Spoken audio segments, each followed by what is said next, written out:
follow your passion is bad advice. I think it's partly because most people don't really know what a passion is. At the end of this video, you'll know what a passion is and what it's not, so you can find the real thing and start down the right road right away. To learn more about how I followed my passion to transition from a Wall Street lawyer to a pop singer, please subscribe below and hit the bell to be notified when I post a new video each Friday.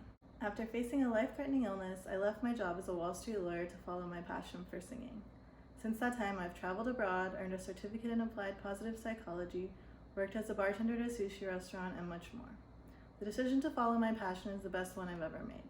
I'd love to use what I've learned on my journey to help you follow your passion. So, 3 common non-passions people confuse with passions.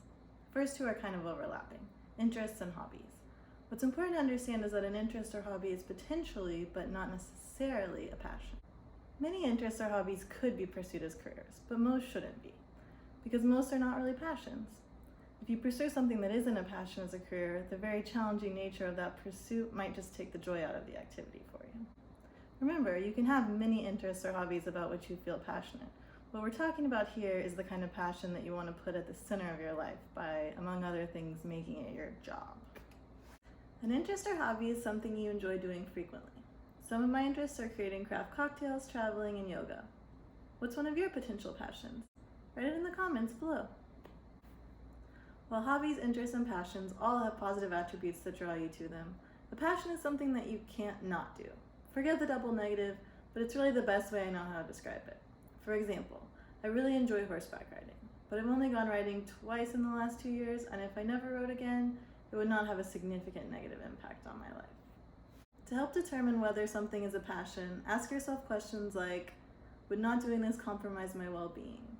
Am I willing to do some really unpleasant things in order to make this possible? Would I rather work 3 times as hard to make half as much money just so I can follow this passion? If the answer to any of these questions is yes, maybe the thing is a passion. If the answer is no, it's almost certainly not a passion, at least not the kind you would want to pursue professionally. A third common non-passion people confuse with a passion is a talent. I would define a talent as something at which a person is naturally gifted. That is, it comes more easily to that person than to the majority of other people. But being good at something doesn't make it a passion.